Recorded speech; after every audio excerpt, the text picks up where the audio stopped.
Good morning, everyone. We're really thrilled today to have Steve Canton. He has a big announcement for us. This is Robin Sachs with Election Beat. And Steve, is it true that you are thinking about running for Congress?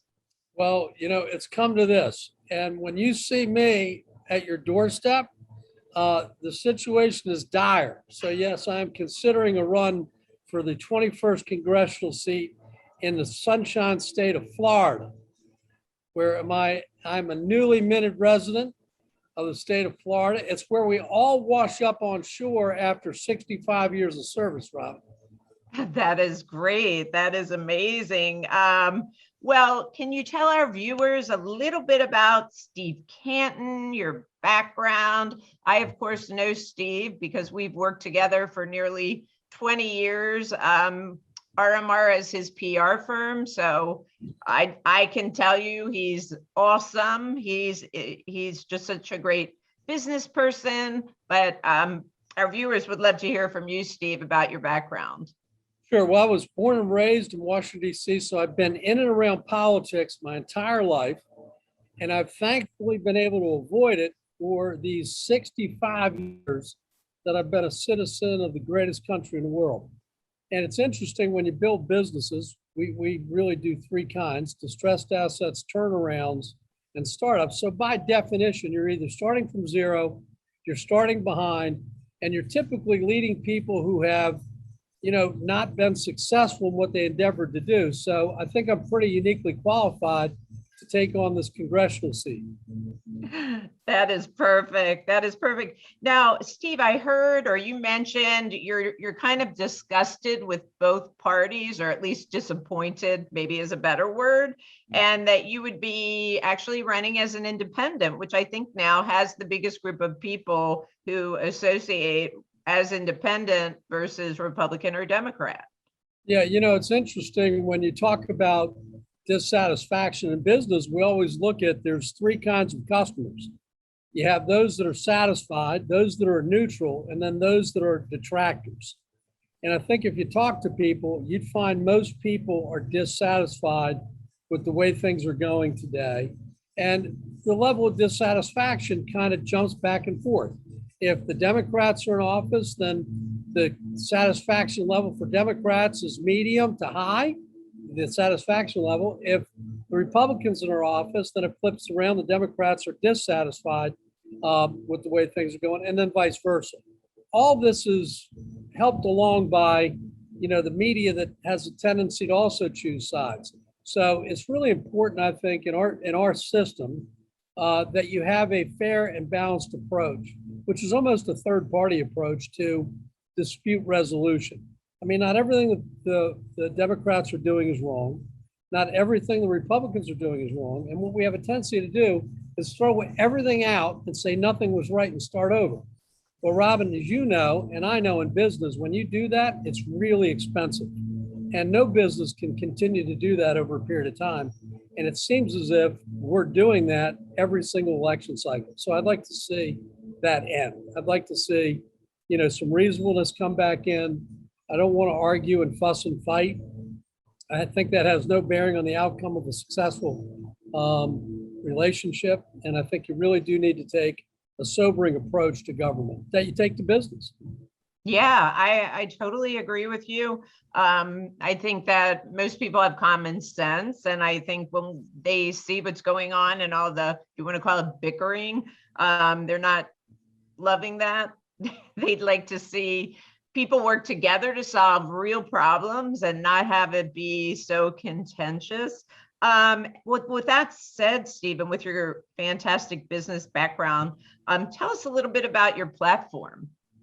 Well, I thought about it, and I went from, a very sophisticated, a very Ivy League-ish approach to politics with socioeconomic, this and that. And at the end of the day, I had to get back to my roots, if you will, and I'm a product of the DC public school system.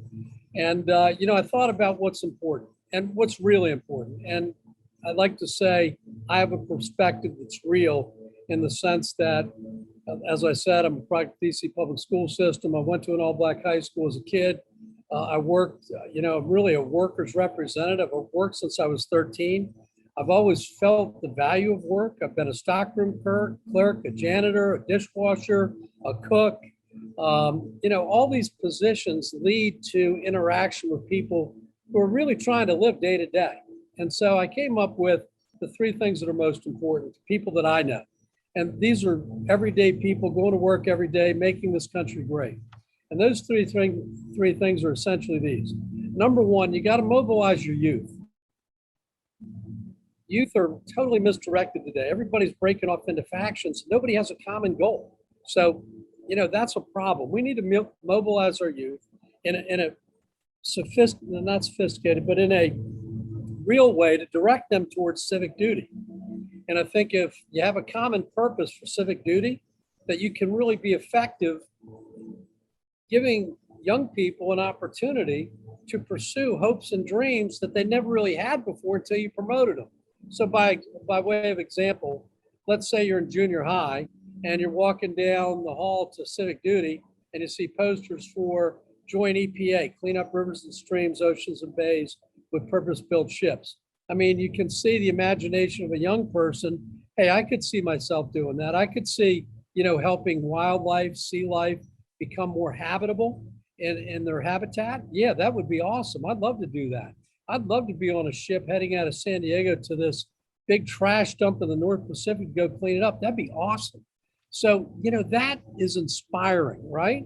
And then Space Force. How about, our enterprise leaders going into space? Think about that. You have Bezos and you have Elon Musk. They're shooting off into space. How about if we had a Space Force where you could do civic duty, 2 years of service in the Space Force where you learn skills as it relates to space exploration? I think that would be outstanding, really inspiring, and people could get behind that. What you're doing is you're mobilizing your youth to go somewhere good, as opposed to in my youth where we went somewhere bad. I mean, look, the bottom line, when you go to an inner city school, you don't necessarily attend, you enroll. And, with an attendance rate about 20 to 30%, that leaves a lot of idle time for youth. And I have a lot of friends back in those days that aren't here today because, the approach to drugs, the approach to gangs, I mean, that's really where you have an avenue to go when you're looking to be part of something. So I think mobilizing our youth is like number one in terms of what our initiatives should be. How does that sound? Yeah, I think that's great. I think right now, if anything, I don't want to say ignoring our youth, but I love that idea of more civic duty, getting people to be involved. Not that I even had that so much when I went to school, but I think it's a great idea. I love it. And then I know you had mentioned 3 points to your platform. So that's number one. And then what are the other two? Well, I'm glad you asked that question. And this is part of the campaign, which is to give people a walk away that they can remember, right? So number one, we want to mobilize our youth. And I talked a little bit about how we would do that. Number two is we got to clean up our streets. When you don't feel safe on your streets, you know that you've been robbed of your liberty, right? I mean, you know that, right?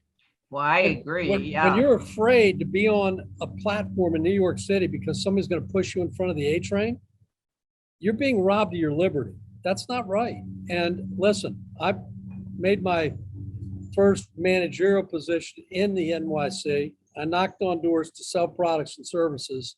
And I know how important it is to have safe streets because all the providers for the family are going to work, whether it's a man or woman, you can't put them at risk of abject violence. It's really dangerous and we have to clean up our streets. In order to do that, we got to clean up messes. And they're so obvious, right?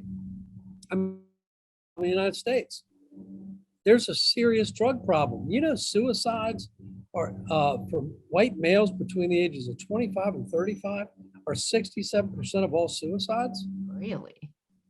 Did you know that African Americans, males from 25 to 35 are 80% of the gun violence?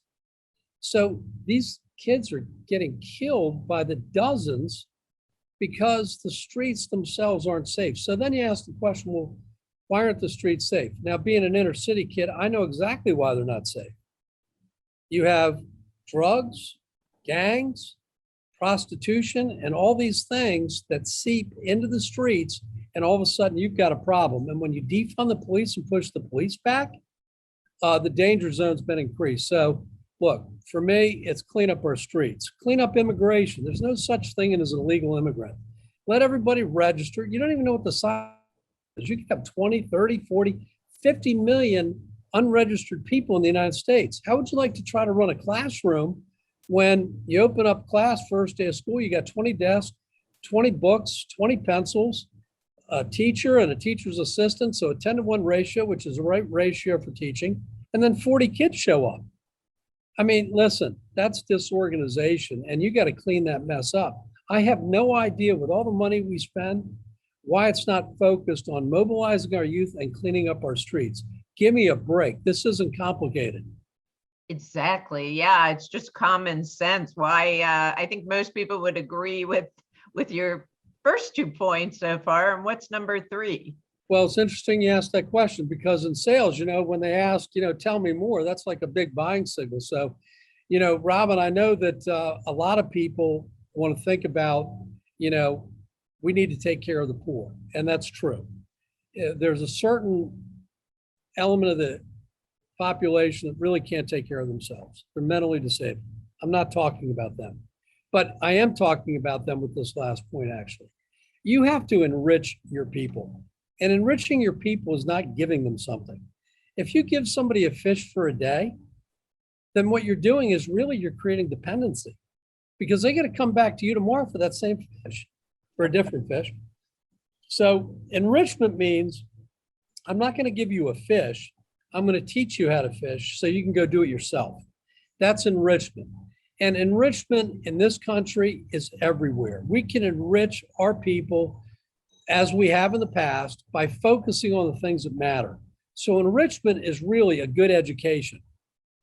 Enrichment is really a safe street. Enrichment is a safe school. Enrichment is a good job where you're treated fairly and you have the chance to achieve. Remember, we do 3 kinds of businesses for the past 40 years that I've been associated with: startups, turnarounds, and distressed assets. By definition, you're already behind the 8 ball. And I'm telling you right here, right now on this podcast, for anybody that's listening that wants to make a difference, if you vote Democrat or you vote Republican, it's no difference. There's no difference. You're going to get the same song and dance day in and day out. You're going to hear about all this stuff. The Democrats will say, I'm going to give you this. The Republicans say, no, you can't give it away. You got to earn it. Neither one of those folks is really focused on enrichment. What does it really mean to enrich a community? What does it really mean? Well, I can tell you exactly what it means. A safe school so I can go to work and know my kids are protected. A good job where I'm not discriminated against, put in hostile work environments. That's what I'm talking about enrichment, where I'm free to go ahead and pursue my hopes and my dreams without being dictated to. Listen, this is a free society. In order to keep it free, we have to enrich our society, not enslave it by handouts. So I can get fired up on these 3 things. How about you? Yeah, I definitely can. I totally agree. And I know, just having known you for these past 20 years, that you're a person that does what he says he's going to do. You're very action oriented. You get things done. You cut through, if you want to call it cut through politics. And you just make things happen. And I do think we need so much more of that in Congress, as you said, instead of this bickering, instead of people getting into their camps. So I think that all sounds fantastic. Steve, you have also mentioned that you want to address people in the middle, and I'd love to hear more about that. Well, I'm glad you asked that question. You're a very good interviewer, by the way. Look, I do distressed assets, turnarounds, and startups. You can't get people to align in a turnaround. I've turned around companies that were valued at $50 million when we got there. After having invested $500 million, lost 80% of their value. We turned those companies around to $2.3 billion value exits. Wow. Now, let me tell you something. If you go in there arguing and fussing and fighting, you're going to get nowhere fast. So, the point of being in the middle is that you have to take all the good ideas from one side, all the good ideas from the other, and you have to come to a reasonable compromise. But it has to be on the greater good. It can't be on, listen, this group wants to get ahead of that group. What difference does it make? I mean, what difference if your country's in shambles after all your hard work and legislation? I mean, some of these people have been in these jobs 40 years. And after 40 years of work, when you look at your body of work and the country's destroyed, you can't feel good about that. And I don't think that they've not given their best effort. I just don't think the effort's been aligned for the greater good. And again, the way I look at it is when you have problems, to solve problems, you got to get to the root. And to get to the root cause is always apparent. It's always an absolute truth. We know for a fact what the root cause of our problems are. What we failed to do is address them in a transparent way to fix them so that they work for everybody. I'll take the election issue, which I know is a big topic for you. If people don't believe the election results, you got a problem. Okay, now what percentage of people don't believe?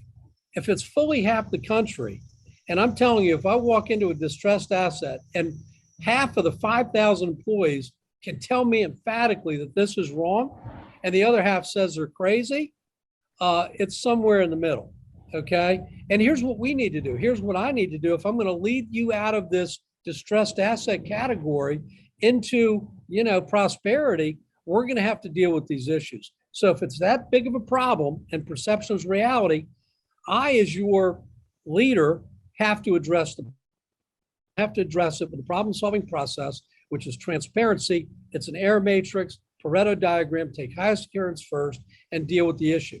If you're politically motivated to shade one side versus the other, then you're disqualified from being part of the solution.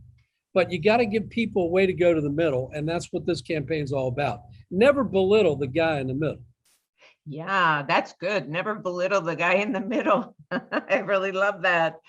So true, so true. I will say I'm somewhat perplexed by the current Justice Department not kind of understanding what you just said, which is if 50% believe that our election system isn't fair, you have a problem.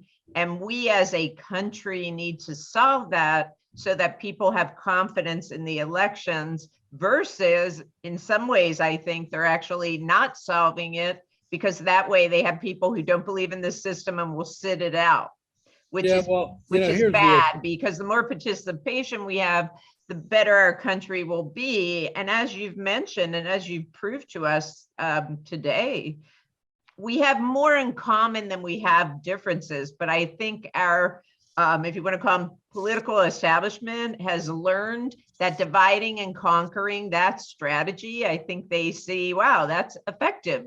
It works, right? Divide and conquer. I can keep one camp over here and one camp over here, and never that should they meet. If we actually meet together, like what you're suggesting, I actually think we're going to do much better as a country. It's just common sense.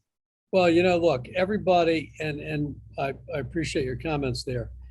Everybody has a vested interest in fairness, right? I mean, you want your kid to get a fair shake. You want your son, your daughter to get a fair shake. You want your husband or significant other, you want them to get a fair shake. Everybody does. Listen, this is what should drive public service. Just like you're asking these kids to embrace a civic duty, if you're an elected official, you have to embrace your public service. And your public service has to be for the people, not for the party. And that's why I'm running as an independent. I just have to tell you, it's so important for independents to reign free here. And unfortunately, I don't think there's another way to do it. I think if you elect Louis Frankel, who's a perfectly fine woman who's currently in the seat, she went to Georgetown. She got a Juris Doctor. She's a Boston Terrier like AOC. They both went to BU. These are highly educated women, very motivated, and they have much more academic credentials than I do, believe me. But I don't think that solves the problem. I think the problem is really at its base level. And the base level is, what do you do to solve the problems that people are facing every single day? Real people, real problems. I bring real solutions to real problems. And I'm not affiliated with either. Now, you would also know, Robin, as I've been advised, don't bother running as an independent because you can't win, which is why you're giving me the tagline of the underdog. Well, look, I'll tell you what I understand. I've taken non-brands that were the worst brands in the industry going against the biggest brands, AT&T, MCI, Sprint. We took a name that was so bad that when we would make a call on a customer, they would tell us don't leave, which did not mean they were happy. It means don't leave because they want to give you a piece of their mind at how bad we performed. Okay. And when they would come out, I'd say, wait a minute, sir. As they were ready to unleash on us, I'd say, we represent new management.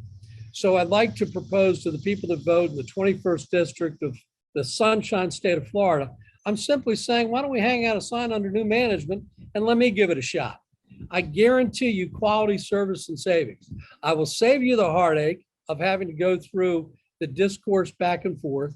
I guarantee you quality of service in terms of public service. There's nothing that I want out of this position monetarily. That's not why I'm doing this. And then when you talk about quality, the quality that you want is fairness. And that's what you really want. Everybody just wants fairness. Whether you're black, white, rich, or poor, any walk of life, you want to be treated fairly. And I think that's absolutely critical. And that's what I'll bring to this office. Wow. Well, you've got my vote. I don't live in the 21st district of Florida, but I do have cousins that live there, and I will definitely make sure that my cousin Sherry sees this podcast. I know she'll get behind you. There's actually a silver lining to, voter fraud. You can actually vote for me. I can probably pick up the ballot, drop it off. If that's what we're going to do, let's do it that way. But seriously, you do want to have transparency. I think, we've tried it.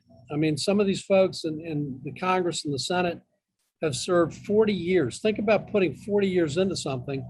I don't want to dismiss what they've done. I don't want to insult them for what they've done. They've done their best. I'm just saying their best was not good enough. And I'm telling you that my best is better than good enough to solve the basic problems that people want for their people, for their children, for their husbands, for their wives, for their significant others. It's all based on fairness and equality. And, look, I believe in DEI. DEI is diversity, equity, and inclusion. That's not a new concept. By the way, when you think about new concepts, give yourself some credit for those folks that have served for 40 years who really are being vilified. Hey, they did initiate affirmative action, and affirmative action has really worked. It's been so, look, there's good and bad and everything. I just think we have to step it up a level. We're becoming we're less homogenized as a people now, which is good. Our diversity is a strength, but we have to really deal with these issues of diversity in a clear and transparent way. And one of the first ways to do it is make sure that you have open and fair, transparent elections that are not tinkered with. That is really third world stuff. And if we're going to be the leaders of the free world, the first thing we have to have is accurate, fair, and transparent elections. I know you're a big proponent of that, but that's just one of the many issues that need to be addressed. So, that's fantastic. And I completely agree with that. There's a hashtag called Vote Amish. And what they're saying is until we fix this and make it a really great, fair system, let's just go paper ballots, hand count, give people that election day as a holiday. As you said, more civic engagement. Let's get the kids involved, and let's just make sure, as you said, free, fair, transparent elections. Well, Steve, I think this has been fantastic today. And can you tell our viewers, how to learn more? How do they stay in touch with you? Well, look, this is all about connections. And, you can contact my campaign. It's Canton for Congress 2020.com. That's our website. And if you want to contact me directly, which I hope you will, it's Steve at CantonforCongress2020.com. And it is 2020, not 2022. Oh, I'm sorry. It is 2022. Thank you very much. So, let's redo that. We talked about quality. So there's an error rate and everything. So that's our first error rate. We're going to correct it because we're open and transparent. It's Canton for Congress 2022.com Thank you very much, Robin.